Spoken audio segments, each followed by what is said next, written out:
आदरणीय दर्शकों, सर्वप्रथम तो आपको जन्माष्टमी की शुभकामनाएं और आशा यही करता हूं कि आप लोग ताउम्र इसी तरह से भगवान श्री कृष्ण की जन्माष्टमी को मनाते रहें।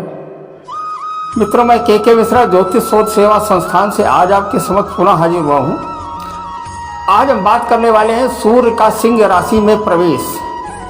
17 अगस्त से 16 सितंबर तक सूर्य अपने ही घर में विराजमान रहेंगे और जब कोई ग्रह या कोई व्यक्ति कहीं बाहर से नौकरी करता, जॉब करता है, अगर अपने घर में आ जाता है, अगर अपने होम डिस्ट्रिक्ट में आ जाता है तो उसकी शक्ति दुगना हो जाती है।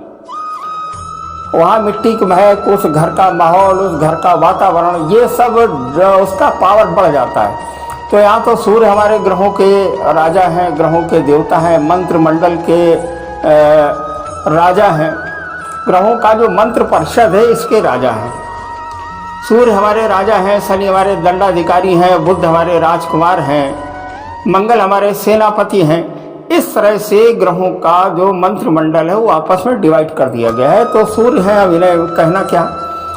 तो इसी श्रृंखला के अंतर्गत सूर्य अभी 17 अगस्त से और 16 सितंबर 2022 तक ये अपनी ही राशि में भ्रमण करने वाले हैं। अब सूर्य के बारे में जो बता देता हूँ कि सूर्य के विभाग कौन कौन से हैं, जातक के ऊपर सूर्य का क्या प्रभाव पड़ता है, किन किन भागों में पड़ता है। सबसे पहले तो बॉडी लैंग्वेज में हम देख लेते हैं। सूर्य हड्डियों के कारक हैं,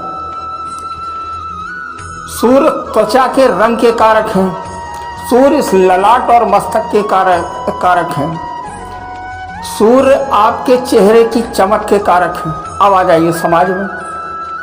समाज में सर्वप्रथम सूर्य का काम है मान सम्मान दिलाना। ये मान सम्मान के कारक हैं।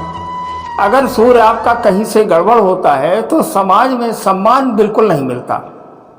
अगर सूर्य की स्थिति बहुत ज़्यादा खराब होती है तो सम्मान बिल्कुल नहीं मिलता, बल्कि अपमान बात बात पर होता रहता है।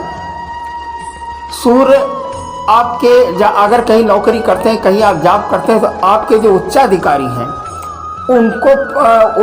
उनको प्रतिनिधि इनको प्राप्त है। मान लीजिए आपके जो बास हैं, बास अगर नाराज होते हैं तो आपको देख लेना चाहिए सूर्य की स्थिति हमारी कहाँ से बन बिगड़ रही है। बड़े भाई का कारक है सूर्य। सूर्य पिता के कारक हैं। सूर्य के बारे में क्या क्या कहें। सूर्य जब राजा है तो सर्वोपरि ये अच्छी तरह से ये कारक। सूर्य जब कहीं से गड़बड़ होता है तो रोगों में आप आ जाइए, बार बार बुखार की स्थिति उत्पन्न होती है। अभी तक तो हमने ये बताया कि सूर्य इन चीज़ों के कारक है। अब मैं ये बता रहा हूँ कि सूर्य अगर जन्म के समय सूर्य अगर नीच के हैं, सूर्य की स्थिति अच्छी नहीं, सूर्य अगर तुला राशि में है तो सूर्य क्या करते हैं, ये मान सम्मान पर की स्थिति बिगड़ती है इनकी, बार बार बुखार आता है, हड्डियों में समस्याएं बनी रहती हैं, हड्डियों में ब्रेकेज ज़्यादा होता है, हड्डियां कमज़ोर रहती हैं, इस तरीके के रोग उत्पन्न होते हैं। तो अब इसके बारे में हम आज बात करेंगे। सूर्य अपनी राशि में इन्होंने प्रवेश किया है। सूर्य ने जब अपनी राशि में प्रवेश किया है तो ये 8 राशियों पर क्या प्रभाव डालेंगे, इसके बारे में हम बात करेंगे। सर्वप्रथम भाग्यशाली राशि है हमारी मेष राशि। मेष राशि काल पुरुष की सर्वप्रथम राशि होती है, यहीं से स्टार्टिंग होती है। मेष राशि का स्वामी मंगल है। अब मेष राशि वालों के लिए सूर्य पंचम स्थान में प्रवेश करेगा। देखिए, हमारी कुंडली में 3 भाव त्रिकोण है, 1, 5 और 9, माने प्रथम भाव, पंचम भाव और 9वां स्थान, ये हमारा भाग का स्थान। ये तीन इसे त्रिकोण स्थान भी बोलते हैं।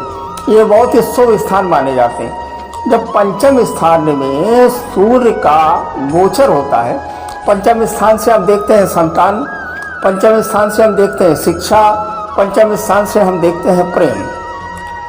तो एक सिंपल सा बता देता हूँ कि पंचम स्थान में अगर मान लीजिए सूर्य का भ्रमण होगा, सूर्य का अगर गोचर होगा, तो ऐसे व्यक्ति जिनके पुत्र IAS, PCS वगैरह के एग्जाम में दे रहे हैं उन्हें लाभ होगा। या ऐसे व्यक्ति जिनकी मेष राशि है वो स्वयं माने विद्यार्थी गण भी इस बात को अच्छी तरह से सुन लें कि अगर पंचम स्थान में मैंने 17 अगस्त से और 16 सितंबर के मध्य में अगर उनका कोई ऐसा एग्जाम लगा है जो आधिकारिक वर्ग में आता है तो उनका एग्जाम निश्चित उन्हें इसमें सफलता मिलेगी। अगर कोई ऐसा फॉर्म भरना चाह रहे हैं जो सरकारी नौकरी का है तो वो निश्चित आंख बंद करके इस फॉर्म को भरें। माफ़ कीजिएगा, आंख बंद करके कोई फॉर्म नहीं भरा जा सकता, लेकिन कहावत थी इसलिए हमने बोला। इसको वो भरें और तैयारी करें सुबह। अगर कोई इंटरव्यू इस पीरियड में लगा है, फाइनल जजमेंट अगर कोई लगा है तो आपके पक्ष में जाएगा। अगर कोई मुकदमा पेंडिंग है, हालांकि मुकदमे से को छठे भाव से देखते हैं, लेकिन पंचम स्थान में सूर्य बैठ करके इनकी जो दृष्टि पड़ेगी वो 11वें स्थान में पड़ेगी और 11वें स्थान में सूर्य की दृष्टि ये लाभकारी है, तो पंचम स्थान में सूर्य बैठ करके लाभ भी देगा। अब अगली राशि की बात करते हैं। अगली राशि पड़ेगी हमारी मिथुन राशि। मिथुन राशि को 3 नंबर से लिखते हैं। देखिए, हर राशि को एक एक नंबर दे दिया गया है। मिथुन राशि को 3 नंबर से लगते हैं। मेष, वृष, मिथुन। मिथुन राशि में अगर मिथुन राशि में जो सूर्य का गोचर होगा, मेष, वृष, मिथुन, कर्क और सिंह, माने तीसरे स्थान में मिथुन राशि वालों का जो गोचर है सूर्य का, मिथुन, कर्क और सिंह, माने तीसरे स्थान में होगा। जन्म कुंडली का जो लग्न चक्र आप देखते हो, अगर 3 नंबर अगर आपके लग्न है, वहाँ से हम जब काउंट करेंगे तो तीसरे स्थान में सूर्य का भ्रमण 16 अगस्त से प्रारंभ है, 17 अगस्त से प्रारंभ है और 16 सितंबर तक जाएगा। ये स्थान, इस स्थान से हम क्या देखते हैं पहले ये आप जो समझ लीजिए। मैं 20 बार बता चुका हूँ, ये स्थान पराक्रम का स्थान है। पराक्रम का मतलब ये नहीं कि आप जो है समाज में जो है जाकर के और पराक्रम आप दिखाने लगे और कुछ इस तरीके के अनैतिक कार्य करें जो समाज के विरुद्ध हो। पराक्रम से इन द सेंस हमारा वर्क एफिशिएंसी, काम करने की क्षमता, जितनी आपकी काम करने की क्षमता होगी, सूर्य का गोचर वहां पर बैठ करके उस क्षमता को बढ़ा देगा। तीसरे स्थान ये भुजाओं का कारक है, तो अगर मान लीजिए किसी बाह में कोई भी परेशानी है तो उससे इसमें लाभ होगा। तीसरा स्थान छोटे भाई का कारक है। छोटे भाई से अगर संबंध आपके अच्छे नहीं हैं, संबंध अगर खराब हो रहे हैं तो संबंध लाभ होंगे। अब यहाँ से सूर्य की 7वीं दृष्टि पड़ेगी आपके मिथुन राशि, मिथुन लगने वालों के लिए 9वें स्थान में पड़ेगी। 9वां स्थान भाग का कारक है, तो भाग वृद्धि भी होनी है। जरा सा आप मेहनत करेंगे, सफलता आपके कदम चूमेगी। ये आप अच्छी तरह से जो है समझ लीजिए, हमारी बात को गांठ में बांध लीजिए। अभी मैं जो बताऊंगा कि 100% फलित कैसे होगा, इसके बारे में भी हम आपको अंत में बताएंगे। आप अच्छी तरह से इस वीडियो को अंत तक देखें कि अंतिम समय में मतलब ये जो हम गोचर बता रहे हैं सूर्य का, ये फलित कैसे होगा, इसके बारे में बात। क्योंकि मिथुन लग्न, मिथुन राशि वालों के लिए 9वें स्थान में आपकी कुंभ राशि पड़ेगी। कुंभ राशि का स्वामी शनि है, तो इनको चाहिए ये कि मंगल का, सूर्य का एक मंत्र ओम घृण सूर्याय नमः, सूर्य को जल देना प्रारंभ करें। अब अगली हमारी भाग्यशाली राशि है सिंह राशि। वाह क्या बात है, सिंह राशि का स्वामी ही शनि है। अगर आपके लग्न या राशि सिंह है, माने 5 नंबर अगर लिखा है जिसका स्वामी ही सूर्य है, इस स्थान में ये केंद्र स्थान है। इस स्थान में सूर्य बैठ करके तो बस केंद्र के बिल्कुल केंद्र में आपके जो विराजमान, ये आपके लिए बहुत अच्छा फल देंगे। क्या देंगे? आपका सम्मान बढ़ाएंगे, आपका स्वास्थ्य अच्छा करेंगे, आपका प्रमोशन दिलाएंगे और आपका परिवार में भाइयों से अच्छा संबंध बनाएंगे। त्वचा से संबंधित जितने रोग हैं इनमें ये लाभ देंगे। हड्डियों में अगर कोई समस्या है, हड्डियों में मान लीजिए इस पीरियड में कहीं कोई ऑपरेशन हड्डियों का होना है या कोई फ्रैक्चर हो गया है, तो उसमें बहुत ही जल्दी मेकअप करेंगे। आप लोग दवाइयों का विशेष ध्यान दें। सूर्य की आराधना अवश्य करें। आदित्य हृदय स्तोत्र का पाठ करें अगर आपको संस्कृत आती हो, और रविवार को व्रत धारण करें। इसकी व्रत की विधि क्या है ये हम अपने किसी अगले वीडियो में हम बताएंगे। अगली राशि हमारी पड़ती है तुला राशि। तुला राशि या तुला लग्न में जो सूर्य की स्थिति आपकी बनेगी वो 11वें स्थान में बनेगी, और 11वां स्थान ये लाभ का स्थान, हालांकि ये त्रिदाय स्थान कहा जाता है। 11वें स्थान में जब ये लाभ का स्थान है, माने आप जो कुछ गुणा भाग लगाएंगे या लगा रहे हैं, मतलब आप नौकरी से हैं, व्यापार से हैं, कुछ इस तरह के प्रोफेशनल वर्क हैं, डॉक्टर्स हैं, इंजीनियर्स हैं, तो 11वें साल में सूर्य बैठ करके बिल्कुल लाभ ही लाभ देगा। लेकिन एक समस्या है यहाँ, इसमें इसकी जो दृष्टि पड़ेगी ये आप ये पंचम स्थान में पड़ेगी, और पंचम स्थान में जो छात्र हैं इनकी विदेश यात्रा भी हो सकती है।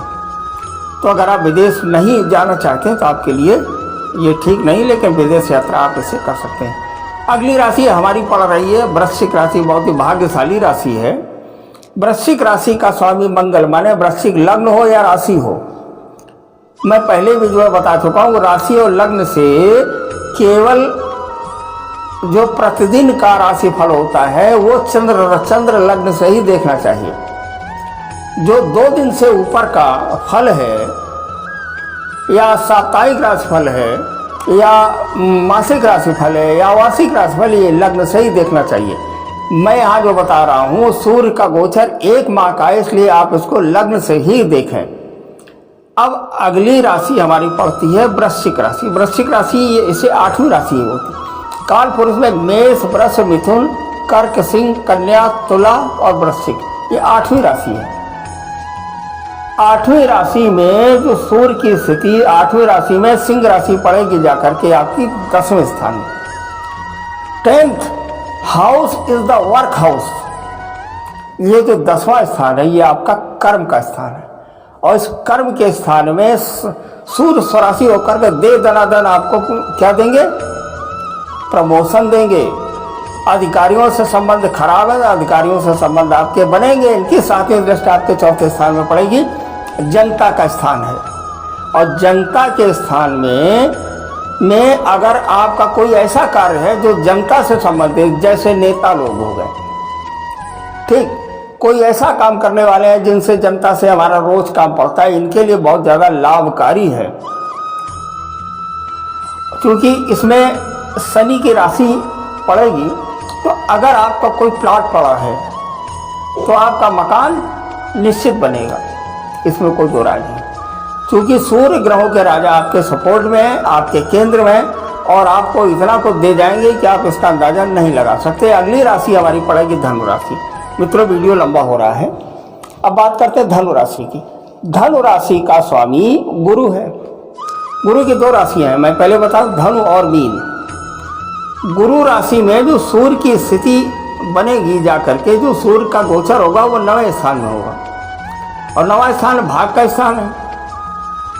हर आदमी को अपना भाग्य जानने की बड़ी इच्छा रहती है कि हमारा भाग्य कैसा रहेगा। भाग्य के बारे में उन्हें जानने की इच्छा रहती है, तो सूर्य के मतलब जो ग्रहों के राजा हैं वो आपके भाग्य के स्थान में बहुत कुछ देने वाले हैं।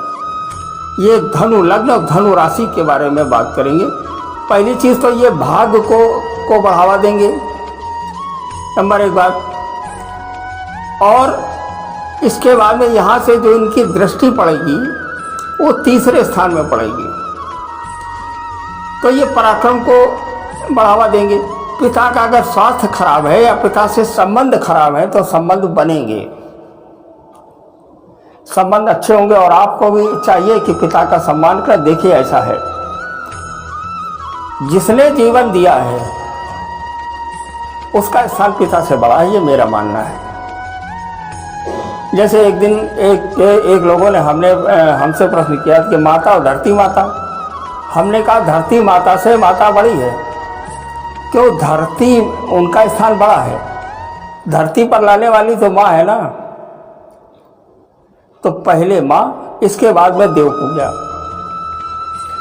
तो धनु लग्न और धनु राशि वालों के लिए जो सूर्य की स्थिति उनके भाग्य के स्थान में, पिता का स्वास्थ्य अच्छा होगा, पिता से लाभ मिलेगा, पिता से धन की प्राप्ति भी होगी, बशर्ते आपको कोई भी ऐसा काम नहीं करना चाहिए कि जिससे उन्हें कष्ट हो, उन्हें तकलीफ हो। अब अगली राशि की बात करते हैं कुंभ राशि। कुंभ राशि को 11 नंबर से लिखते हैं। ये काल पुरुष की कुंडली में दूसरी, हमारे राशि मंत्रिमंडल के अंत से ये दूसरी राशि, इसका स्वामी शनि है। और इसमें जो हमारे सूर्य की स्थिति 7वें स्थान में आ जाएगी। 7वां स्थान पत्नी का स्थान, साझीदार का स्थान। 7वें स्थान से पार्टनरशिप भी देखते हैं, 7वें स्थान से जीवन पार्टनर, लाइफ पार्टनर भी हम देखते हैं। 7वें स्थान में सिंह राशि पड़ेगी, तो पत्नी अगर कहीं नौकरी में है, कहीं जॉब में, तो प्रमोशन निश्चित। यहाँ से दृष्टि आपके विभाव में पड़ेगी, मतलब आपके ऊपर भी पड़ेगी, तो यहाँ से लाभ इसको, क्योंकि ये केंद्र स्थान मैंने आपको बताया 1, 4, 7 और 10, हमारे प्रथम, चतुर्थ, सप्तम और दसम, ये 4 स्थान हमारे केंद्र के स्थान हैं। इन केंद्र स्थान में सूर्य जो है गोचर भ्रमण में कुंभ राशि वालों के लिए ये 5वें स्थान में रहेगा, और पंचम स्थान में कुंभ राशि का भ्रमण जो है ये पत्नी के प्रभाव वर्चस्व में बढ़ावा देगा, बशर्ते आप ये न सोचें कि पत्नी का एक प्रभाव बढ़ रहा है तो एक ईगो की स्थिति आप ना लाएं। उनका प्रमोशन होगा, उनकी नौकरी बढ़ेगी। अगर वो कहीं कोई एग्ज़ाम या उन्होंने कोई एग्ज़ाम दिया है और नौकरी की अगर न, तो सरकारी नौकरी उन्हें मिलेगी। अब अंतिम राशि हमारी मीन राशि है मित्रों। मीन राशि, मैंने 8 राशियों की बात की थी, हमारी भाग्यशाली राशि मीन राशि। मीन राशि का स्वामी गुरु है, जैसा अभी हमने पहले बताया था कि धनु राशि, मीन राशि। तो मीन राशि का स्वामी ये जली राशि है। इसमें जो सूर्य की स्थिति है वो आपके 6ठे स्थान में आएगी। और छठा स्थान जो होता है ये आपका रोग और ऋण का स्थान होता है। छठा स्थान ये रोग और ऋण का स्थान होता है। इस स्थान में सूर्य बैठ करके शत्रुओं का समापन, सफा चट्ट वाला। अगर कोई मुकदमा पेंडिंग है और इस पीरियड में प्रयास मतलब में अगर कोई रिजल्ट आना है, तो आपको चाहिए ये कि अगर हो सके प्रयास करके, पैरवी करके रिजल्ट इसी समय में मंगाएं। दूसरी चीज, शत्रुनाश होगा। जमीन से संबंधित अगर कोई विवाद चल रहा है, विवाद भी समाप्त हो जाएगा। इनकी जो दृष्टि पड़ेगी वो 12वें स्थान में पड़ेगी। थोड़ा सा नेत्र ज्योति का ध्यान रखें। अगर आंख में कोई परेशानी है तो इनको चाहिए, क्योंकि छठा स्थान अच्छा स्थान नहीं होता है। इस स्थान में अगर पावर से पावरफुल ग्रह आ जाता है, अपनी शक्ति का उनका जो है नुकसान हो जाता है, उनका लॉस हो जाता है। यहाँ एक उपाय मैं आपको जो है बता देता हूँ कि सूर्य को जल देना प्रारंभ करें, सूर्य की शक्ति को बढ़ाएं। ताम्र पात्र में माने तांबे के लोटे में जल ले लें, चावल ना डालें, थोड़ा सा गुड़ और रोली लेकर के ओम घृण सूर्याय नमः इस मंत्र का जाप, इस मंत्र से जाप इसको करें, निश्चित सफलता प्राप्त होगी। अब मैंने एक बात आपसे ये कही थी कि ये जो सूर्य का गोचर है ये तभी फलित होगा, जो मैंने कहा था, मैं लास्ट में बताऊंगा, जब at the time of birth, जन्म के समय कुंडली में सूर्य ग्रह की स्थिति अच्छी होगी। ये उस पर डिपेंड करता है। और ये आप कैसे जान पाएंगे? या तो किसी योग्य आचार्य से आप कुंडली दिखाएं, अन्यथा हमारे पास भेजें। हमारे पास अगर आप भेजेंगे तो जन्म के समय सूर्य की स्थिति और 16, 17 अगस्त से और 16 सितंबर के मध्य में जो सूर्य का गोचर है वो आपके लग्न के हिसाब से उसका फल हम आपको डिफाइन कर देंगे। मित्रों, इसके साथ में हम इस वीडियो को समाप्त करते हैं। काफ़ी बड़ा हो गया है, माफ़ कीजिएगा। जब बातों का सिलसिला चलता है तो वीडियो बड़ा हो ही जाता है। और एक आपसे आग्रह पुनः मैं अनुरोध करना चाहता हूँ, कम से कम अगर आपको अच्छा लगे तो इस चैनल को सब्सक्राइब तो कर दें और कम से कम 10-5 लोगों को और भेज दें, है ना, जिससे आपका भी लाभ होगा आपका लाभ कैसे होगा कि आपके मित्रों को लाभ होगा और हमारा भी मनोबल बढ़ेगा। इसके साथ में ही हम आपको पुनः एक बार श्री कृष्ण जन्माष्टमी की हार्दिक बधाई, हार्दिक शुभकामनाएं। जय श्री राम के साथ में हम इस वीडियो को समाप्त करते हैं। धन्यवाद, नमस्कार, जय श्री राम।